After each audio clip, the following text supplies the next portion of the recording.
Alex Hormozi is one of the biggest names in the YouTube business space right now for launching successful businesses like acquisition.com that have netted him over $100 million in personal net worth.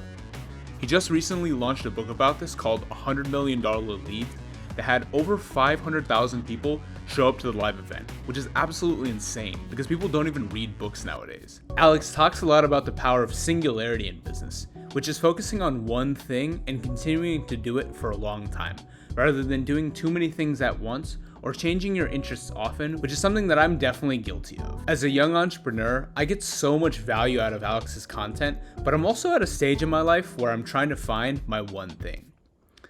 I've tossed aside relatively successful business ventures in the past because I was trying to do too many things at once. I've been distracted by the next thing, and it's something I'm really trying to change about myself. This week, I'll be challenging myself to Alex's routine in an attempt to find what I should truly do with my business life and discover my one thing. Let's take a look at what a $100 million routine really looks like. You don't need to create some magical morning routine where you sing a flute, magical dance outside and sing in the rain and the journals and all the other shit. Like, there's work to be done, and the question is, how quickly can I begin that work? That's it. The perfect routine would be you wake up and you immediately work because you've trained yourself to be able to do it.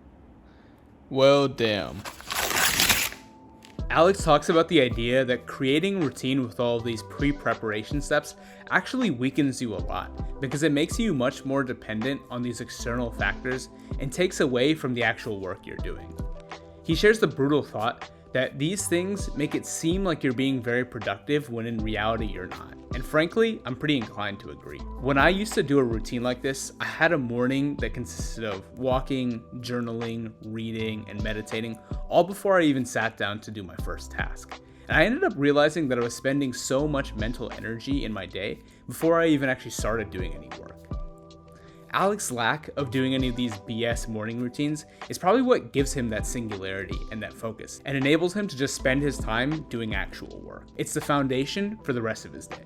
Alright, so getting into the workstation, there's a couple key items that Alex has throughout his workspace just to make sure he's really locked in. Let's take a look at what he's got. Alright, so the first thing at the workstation is Alex has headphones, so I've got these Bose in-ear headphones. I love these, make a huge difference.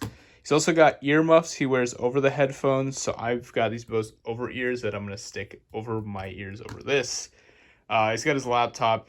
I've got some code up because I'm working on that. He also has a timer, which I'm going to use the laptop for. And then my special secret is this whiteboard.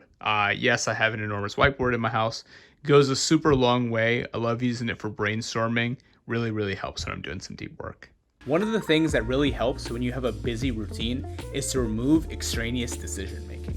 Our brain is like a battery and it really only has so much juice. So you want to save as much decision making power for your actual work rather than maintenance tasks like eating. Because of this, Alex actually eats the exact same thing every single day, starting off with a protein bar and a protein shake for breakfast and doing a pound of lean turkey and carbs like rice for both lunch and dinner. So I'm on day 2 of this routine and I'm actually traveling right now from New York to Atlanta, so I'm stopping at a Delta Lounge to get some food on the way. There's no rice like they have in Alex's routine, but I'm doing some baked chicken breast, a bit of shrimp, and a little bit of pasta to keep it simple.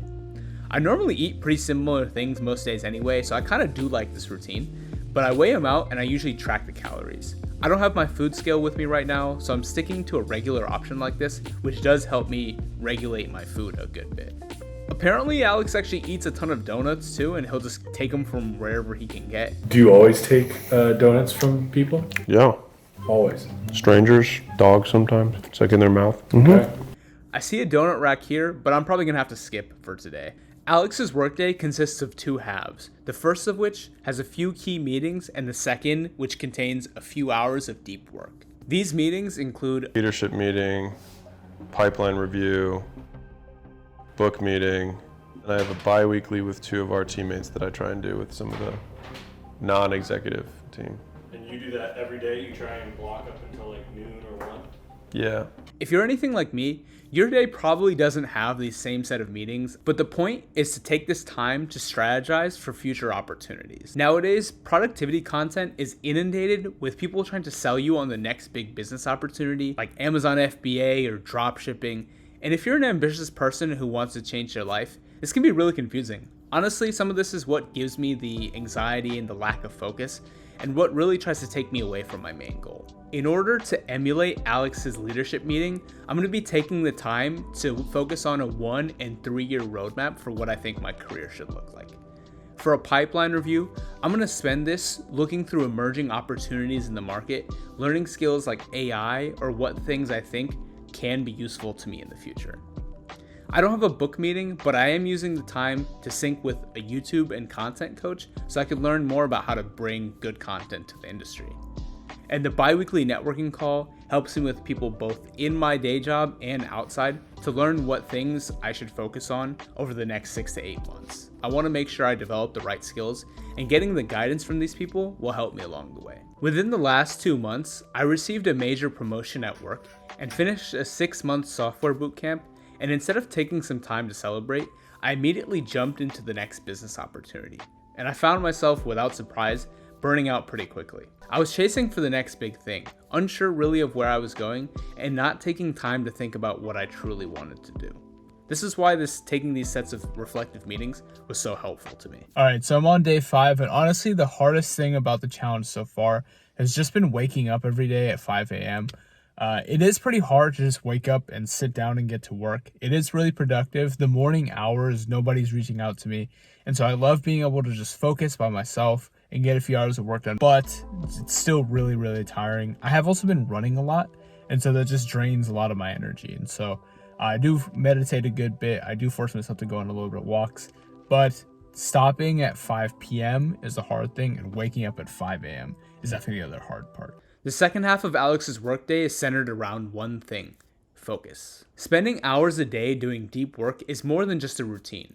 It's a symbolic commitment to his values. He often talks about the idea of the woman in the red dress, where Neo in The Matrix fails at his objective because he gets distracted by the flashier and more appealing opportunity that passes by. Or were you looking at the woman in the red dress? I was. Look again. On a micro level, the woman in the red dress may be your phone, ringing away and taking you off from the main work that you're doing that's in front of you. But on a macro level, the woman in the red dress is actually the next big business opportunity. It's a thing that's taking you away from what you may have spent months working on so that you can jump to the next thing. And this is what Alex tries to avoid. All right, so I'm a couple days into doing this routine. One of the biggest things I've noticed is just how powerful it is to just put your fucking phone away. It seems like a really simple methodology. You hear it all the time. But sticking to this routine of actually putting my phone away for hours at a time and just sitting at the computer and doing work, I've been able to get so much done. I used to have a routine where I would have a ton of meetings and it's honestly, when you have like 8 to 10 hours of meetings a day, it's really easy to just kind of sit on your phone as you're in the meetings and not actually get that much done.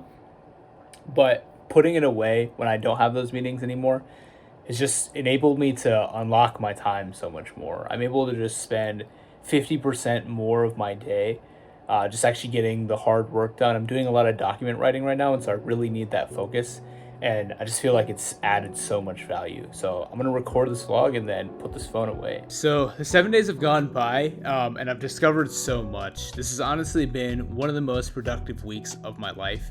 It is super hard to get up at 5 a.m. every day and just get straight to work. You wake up with a little bit of a foggy head, but you have those few hours where nobody is contacting you, and it's just so easy to get work done before you even start your 9 to 5 workday. One of the big things for me is that before I started this challenge, I was anxious, irritable, and honestly really unclear of what I was going to do with my life.